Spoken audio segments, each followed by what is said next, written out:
Instead of focusing on winning arguments, we're teaching the basic fundamentals of sales and marketing and how we can use them to win in the world of politics, teaching you how to meet people where they're at on the issues they care about. Welcome to The Brian Nichols Show.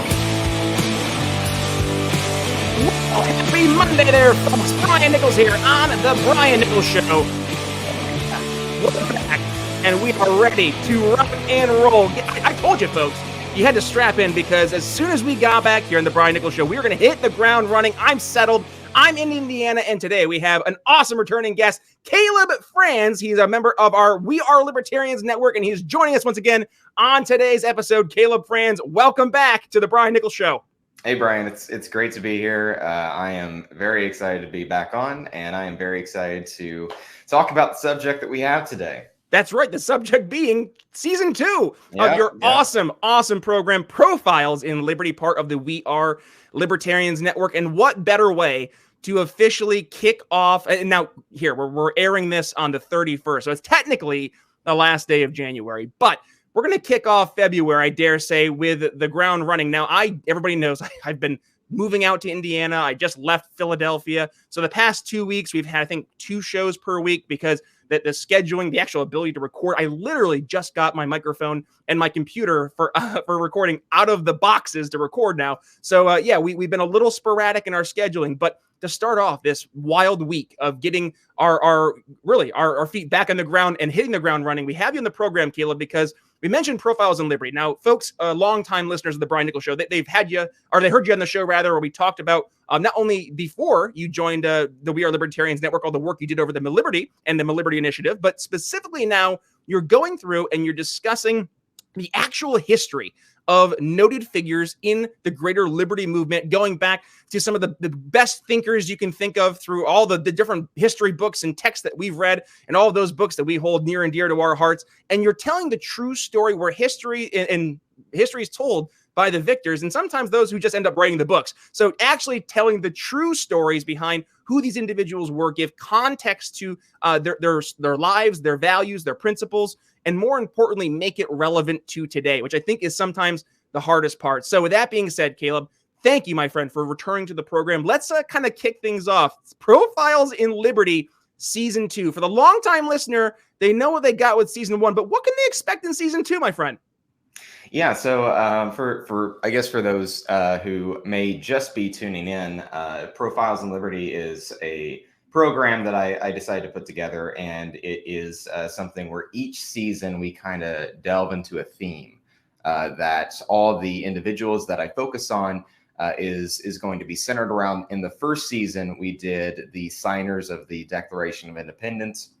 That debuted right around the time of 4th of July. We kicked things off last season with Thomas Jefferson, and we went through individuals like John Adams and Benjamin Franklin, and a few lesser known individuals of that time as well, like Benjamin Rush or Richard Henry Lee or George Wythe, which was one of my favorite episodes on his mentorship of Thomas Jefferson. This season is, I feel like, a very natural progression and follow-up to that first season. This season is going to be on what I am dubbing the equalizers. And these are the individuals who, throughout either the American Revolution, there's one individual that goes even back into the 1600s that we highlight, up until right around the time of the Civil War and the 13th Amendment. These are the individuals who fulfilled the promise that was made in the Declaration of Independence and in 1776. So in the first season, we touched on those individuals who made that promise. And in this season, we're going to kind of elaborate on those who some of these individuals I think you probably have heard of, maybe not know their story quite as well, but you've definitely heard of them. But the vast majority of these individuals, I think, have been lost to history. And I think it's been well overdue that we finally highlight their stories. Well, and let's go back to the government schooling system. When we go through and we're learning history, we pretty much go from Revolutionary War and immediate aftermath. So you talk about the Articles of Confederation, you talk about the Constitution, you go through all that, and then you pretty much just fast forward to the Civil War. And people really don't talk about that 50 years in between that much. I mean, obviously we have quite a few happenings that happen. You know, you have the Spanish-American War, you have the War of 1812, you have the complete expansion westwards. And we don't really discuss, though, those individuals who were those movers and shakers. So what was shocking to you, Caleb, as you're going through and you're telling these stories, some of the stories that you maybe even didn't hear the first time, that you were like, wow, where was this in high school when I was going through the texts? Why wasn't this discussed? Well, honestly, Brian, that is the question that I continually ask myself, and kind of ask my listeners to some degree throughout the duration of this season. You know, the claim or the common theme or the common idea is that the founding fathers were just a bunch of white men, privileged white men who kind of put together the Constitution and the Declaration of Independence to fit their wants and their desires and their needs at the expense of oppressing another race or another group of people. And that is just not true. That's just not the case. And I think you'll see in a lot of the stories of a lot of these individuals that I highlight in this season that this was never the case. We always had a very rich and robust and diverse history that from the conception of America, from the outset of Thomas Jefferson writing, we hold these truths to be self-evident. These truths were that all men are created equal, and that extended to literally all people. We were endowed with certain rights by nature of our humanity. And that didn't just mean a bunch of old white men. And that's something that from the beginning, it started to be applied in real time and in practical measures, as we'll see in some of these stories that we highlight here. And then the follow-up question is, well, why have we not been told these stories? And that's kind of the question that I kind of go back and forth on even to this day. Like, what is the true reason why they just don't want to highlight these individuals? Because these are some really rich and robust individuals. And the biggest thing that I can really think of is that if you highlight a lot of these individuals, it just showcases that liberalism and the American sense of the term, or excuse me, the original sense of the term, not necessarily the modern American sense of the term, but liberalism, true liberal values of freedom and tolerance. That has always encompassed all people. It wasn't meant to just encompass a certain sect of individuals. It was always meant to encompass all people, regardless of their race, regardless of their sex. And once you realize that, that's very hard to combat these ideas as much as you can, if you can pair it with something as evil as slavery, or pairing it with something as evil as racism or sexism or something like that. Yeah, and in our sales conversations, folks, what's the expression we say? Once you see it, you can't unsee it. They're afraid, yeah. And I say I would dare say, kind of like this, established historical mentality of, we don't want these certain voices being heard, being seen, because once you do have those individuals who those ideas take off, it's a lot harder to put that genie back in the bottle. And I guess that then raises the question that one has to ask, Caleb, as you're going through and you're maybe relearning, or in many cases discovering a lot of these stories. Do you find yourself maybe sometimes questioning the opinions and the actual history that's been written by a lot of these historical experts based on what you're finding hasn't been reported? Well, I mean, I think that especially in the field of higher academia, there are a lot of people. There are good people doing good work, but there are also a lot of people there that are not necessarily acting in good faith. And that they kind of take for granted their credentials that they have earned over the past several decades, and just allow themselves, much like what we're seeing today with in the medical realm and the science realm with Fauci and COVID and everything that's happening. Their credentialism is is trumping any sort of sense of like, well, can you just explain why this is true? Can you just tell us like we're intelligent individuals. We might not know necessarily every single in and out, but people generally can understand the basic facts of the matter if you can just break it down and explain it to them, and don't treat them like they're idiots. And I think that a lot of people in that sort of higher academia world, like I said, there's a lot of good people. I've met a lot of good people in that world. But there's also a lot of people who they have a certain worldview that they'd like to advance, or that they just kind of look down on certain people with certain opinions, and they want to make sure that those people with those opinions feel as bad or as wrong or as looked down on from society as much as they can possibly muster. Yeah, you see it more often than not, and the unfortunate reality, Caleb, it's not only isolated to one specific area in life. It's not just history. It's science, like you mentioned. It's medical conversations, healthcare. We're seeing across the board right now, and this maybe is a good thing. I actually saw a question that was raised on Twitter the other day, and it was the advent of the internet the ultimate downfall for society? And I actually think it's the opposite. I think the advent of the internet may be the most influential means to help get individual liberty advanced, because all of a sudden it made you, the individual, super powerful. Like you didn't have to rely on some major corporation for your livelihood. You could become an entrepreneur overnight by doing something online. You were able to find people outside of your physical geographic community to align yourself with, who otherwise it would have been extremely difficult to even do in the past. I mean, think about libertarians, right? The fact that libertarians, who are sometimes the most isolated, individualist-minded people out there, are able to now, I mean, we've been growing in numbers, whether we like to internally in our party nonsense agree or disagree or not. Sure. We've seen more and more people not necessarily identifying as libertarian, but are starting to agree and embrace libertarian sentiments. And that's entirely because we've been able to have these conversations outside of the traditional echo chambers that we were confined to before the technology advanced to the point we could have these conversations like we're having right now, like we have in the Facebook groups, in the Facebook chats, on Twitter. Name your medium or platform of choice. This didn't exist before.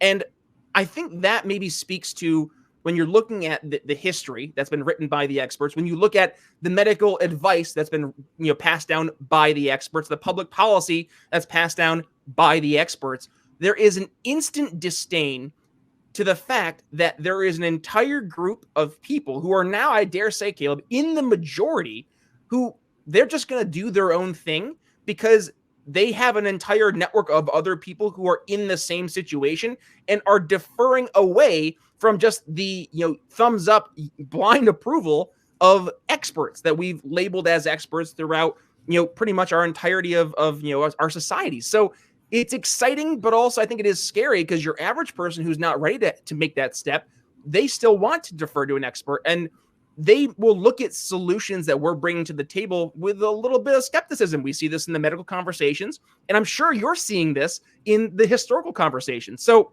let me ask you, Caleb, you go through, you're telling these stories, and let's kind of look back to season 1 as we're looking forward to season 2.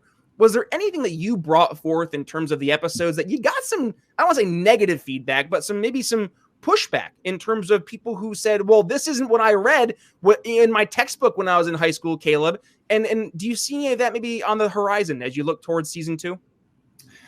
I must say I have not received any major pushback yet. So far, it's been words of encouragement and words of, wow, this is really well researched and really well put together. That's not to say that would never happen, of course, because we live in a world where just one tweet can get somebody dragged, or one Facebook post can start just a meltdown on the internet. So I'm very aware that is a real possibility, especially with some of the subjects in this season in particular. that I touch on, because I found myself not just challenging the conventional wisdom of what we've been taught, but I've also found myself challenging myself and what I thought I believed. Some pretty basic, pretty fundamental questions like, what does it even mean to be a founding father? I mean, that sounds pretty obvious to you or I, but when you really get down to it, is that like the people that signed the Declaration of Independence, or the people that signed the Constitution, or both? And under that definition, then yes, they would be a bunch of like white, rich white guys that put together these founding documents. But that's a really bad definition, I quickly discovered, because you have people like Thomas Paine, who was, by all accounts, a lot of us would largely credit him as being a major founding father who had a major influence on the trajectory of the American Revolution by his writings of Common Sense and the American Crisis and things like that. He never signed either of those documents. Or someone like Paul Revere, who was very instrumental on the eve of the American Revolution to make sure that Samuel Adams and John Hancock made it out safe without British capture. Again, he never signed either of those documents. So it's clearly not just putting pen to paper on these things. So what is it then? And then I discovered, well, it's not something as simple as like a one-time act like that. It's about, have they contributed to the idea of America whenever America was at its conception, of this idea that America was founded on principles of liberty and tolerance and reason. And that's what makes someone a founder. And that can extend to people that aren't white. That can extend to people that aren't men.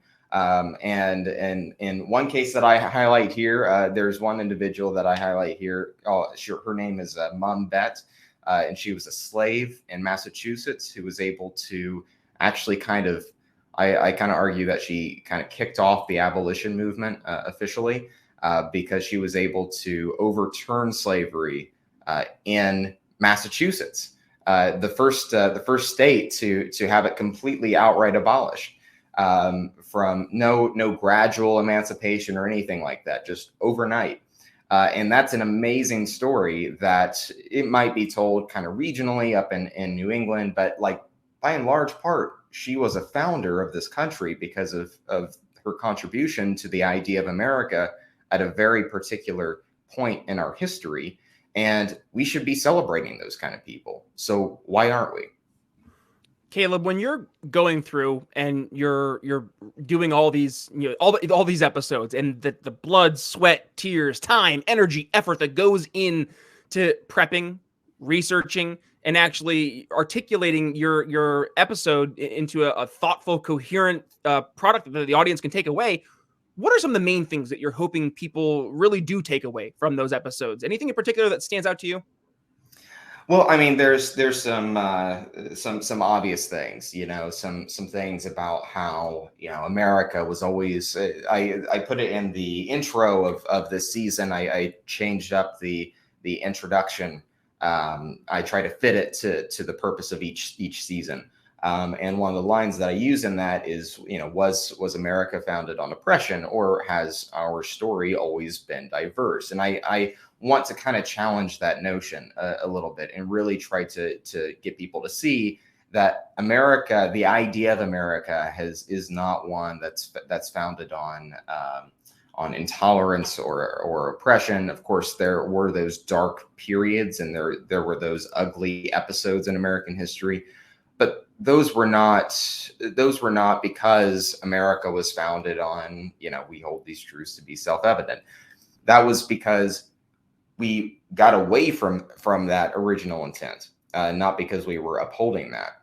And I kind of want to show people that and demonstrate to it that that's always been the case. But there's also some other things that I didn't necessarily expect to sort of walk away with a certain appreciation or a certain understanding that I walked into. There's one individual, he's going to be on the second episode of Profiles in Liberty here in just a few weeks. His name is William Still. and he is regarded as the father of the Underground Railroad.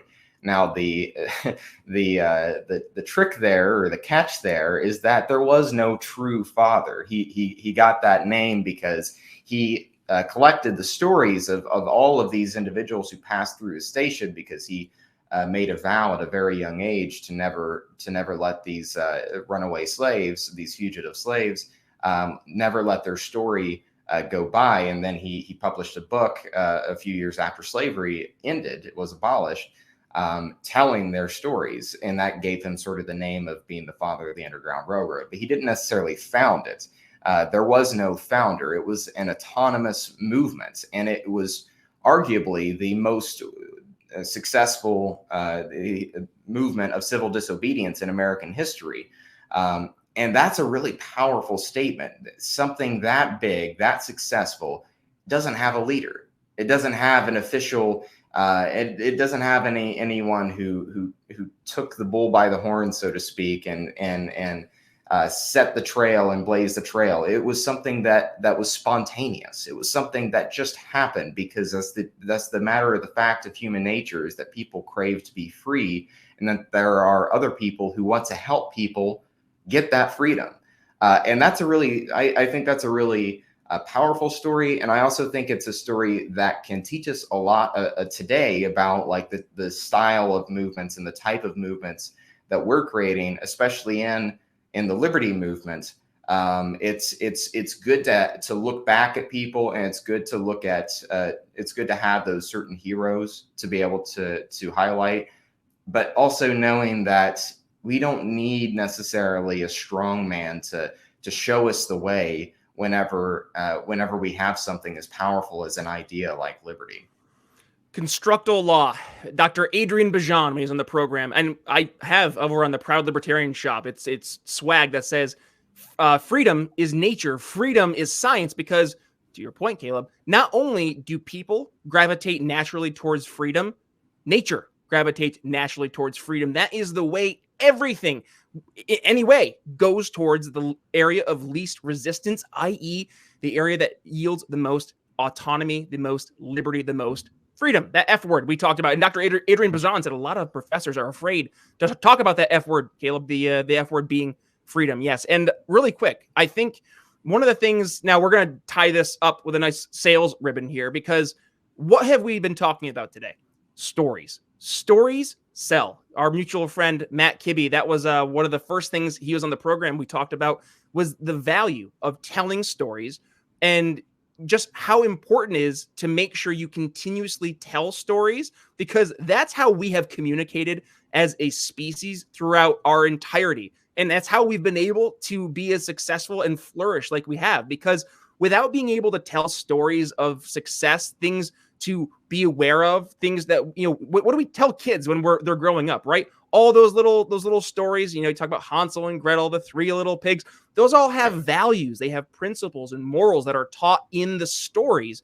So it does make you raise a couple of questions saying, well, why aren't we telling some stories and we're telling other stories? Shouldn't we be telling all stories, especially because they all happen? We are supposed to, I thought, embrace the lived experiences and tell those stories of lived experiences. Why are we only telling certain lived experiences? Why aren't we trying to paint the entire picture? And Caleb, I think that's one of the things that your show really does do, is it helps bring a lot of stories that weren't being told to the actual narrative, and helping people see the things that they weren't seeing before. So for that, thank you, my friend. And obviously, we want people to go ahead and subscribe to the awesome program that is Profiles in Liberty, but also go ahead and continue the conversation with you. So Caleb Franz, we're going to go ahead and go do that. Yeah, so I mean, you can get Profiles in Liberty wherever you get your podcasts from. We are on all podcasting platforms, much like your show, Brian, here on the We Are Libertarians Network. It's a great time, and it's a great experience, and I'm very happy that I have finally joined the network and be able to tell these stories to this audience here. I am on Twitter at Caleb Franz, so you can follow me there. And Profiles in Liberty is going to be debuting its second season on February 3rd. That's on a Thursday.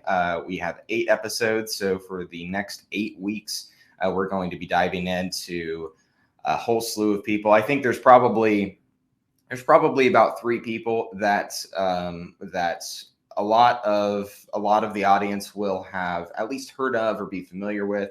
The rest of them are pretty fresh, at least for a lot of people who may be somewhat new to a lot of these stories.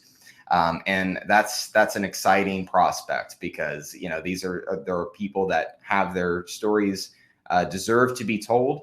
And I am very excited to be able to tell them. We're kicking things off next week, or this week, I should say, as the episode is aired on February 3rd with Frederick Douglass, and it's just going to get a whole lot more fun from there. So I'm so glad you caught yourself. I'll say it's not a Thursday, it's this Thursday. So folks, make sure you hit that subscribe button over on your podcast catcher.